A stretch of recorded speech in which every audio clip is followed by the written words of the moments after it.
Padomju Savienībā te uz katru soļu bija solījumi par skaistāku nākotni un atgādinājumi, ka dzīve Padomju Savienībā ir labāka nekā kapitalistiskajās rietumvalstīs.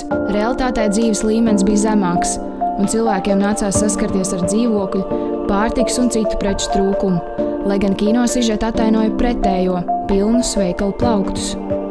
Valsts pielika lielas pūles, lai mēģinātu cilvēkus pārliecināt, ka dzīves apstākļi ir labāki nekā tie bija patiesībā, vēlamo uzdodot par esošo. Padomju Savienībā miera un Jauncelsmes zemē nepārtraukti aug darba ļaužu labklājība. Jaunais cenu pazeminājums vēlreiz apliecina padomju iekārtas nesalīdzināmo pārākumu pār kapitalistisko pasauli. Paldies partijai un valdībai! No visas sirds saka padomju ļaudis. Padomju ideoloģija paredzēja, ka katram cilvēkam jāstrādā sabiedriski derīgs darbs valsts labā. Iespējas strādāt privāti bija ļoti ierobežotas, bet cilvēkus, kas nestrādāja oficiālā darbā, uzskatīja par liekēžiem, un viņus varēja publiski kaunināt un dažādi sodīt. Savukārt cilvēki, kas strādāja valsts labā, varēja saņemt atzinību, prēmijas un dažādas privilēģijas.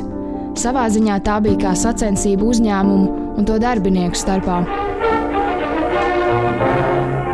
Brigadiere Nīna Leitrāne drīz būs izpildījusi 4 gadu darba normu.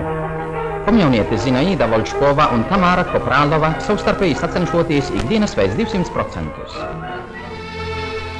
Arvien vairāk cilvēku atbrīvojas no reliģiskajiem aizspriedumiem, atrod ceļu uz īstu, pilnvērtīgu dzīvi. No baznīcas publiski atteicies katoļu garīdznieks Boļeslavs Zvejsalnieks. Padomju ideoloģija pretendēja visus dzīves aspektus izskaidrot zinātniski.